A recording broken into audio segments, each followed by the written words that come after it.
That's what you call progress. On the right-hand side with the yellow floats on it is an SA-16 Albatross, used as air-sea rescue airplanes during the Korean War and again in Vietnam. On the left-hand side, the Douglas C-54. This particular one actually flew in the Berlin airlift. As they were redoing the airplane here, they found coal dust and all kinds of other stuff they hauled into Berlin during that airlift.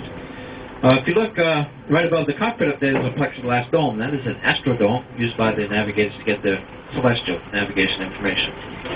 Coming up on the right, the blue airplane is the PB-2 Harpoon. Harpoons in World War II, mid-1940s. Flew as anti-submarine warfare airplanes over the Atlantic and Pacific Oceans. Flew off some of the islands in the Pacific, actually into Japanese territory. So they could outrun a Japanese Zero in the tail chase. The big silver airplane to our left is YC-14. Only 2 of these ever built. In competition with the YC-15. The winner of the competition was supposed to replace the camouflage airplane coming up on our left up here. That never did happen. So in the beginning of the Vietnam War, I guess we ran out of funds at that point, so didn't buy any more of those. This was supposed to be STOL airplanes, short takeoff and landing airplanes, able to operate off a 2,000-foot runway carrying 20,000 pounds of cargo. Now, if you look to your far right-hand side as we go by here, you see the airplane NASA 940 on the tail. I want to point out one thing on that airplane from here. If you go back from the nose, go back about 20 feet there, there's a vertical white stripe going all the way around the airplane. That is a seam in the airplane. The 2 bumps on the seam are hinges. I just wanted to show you where the hinges are. We'll talk more about that just a little bit later here. Coming up on our left side, the camouflage airplane is a C-130A model. Now, if you really know C-130s, you can say, that's not an A model, it has 4-bladed props. But believe me, those props were put on that airplane long after that airplane was originally built. Those airplanes still being built these days, though, at Marietta, Georgia, C-130J models.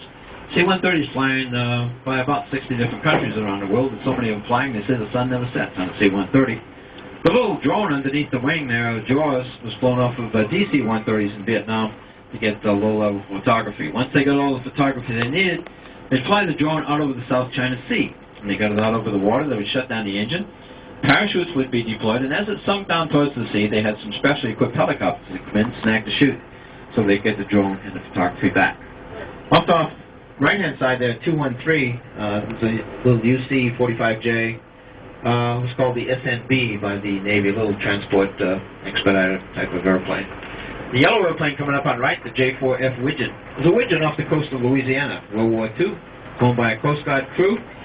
They were about 100 miles south of Louisiana, came across a U-boat, the U-166. Got credit for sinking that U-boat in the Gulf. Coming up on the right-hand side here, 21 U.S. Navy is a T-29B flying classroom used as a navigation trained by the Navy.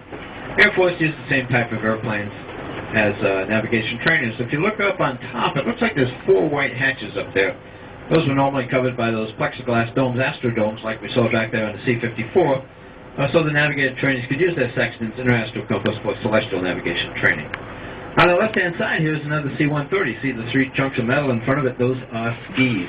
Remember the news on the 15th of October of 1999, there was a lady's physician down at the South Pole, Dr. Jerry Nielsen. Dr. Nielsen discovered she had cancer when she was down there. That happened to be during the Antarctic winter. That winter runs from about March through October of the year. During that time frame, the winds are normally out of limits. You can't land an airplane. They did fly a C-141 down there that airdropped some cancer medications and some medical supplies to Dr. Nielsen. She happened to be the only medical person at the pole, so she was on her own taking care of herself, administering all the cancer drugs. Until the New York Air National Guard flew this type of airplane down there, 15th of October of 99. They had a short break in the weather. They got on the ground. As they were taxiing in, the weather started to go bad on them.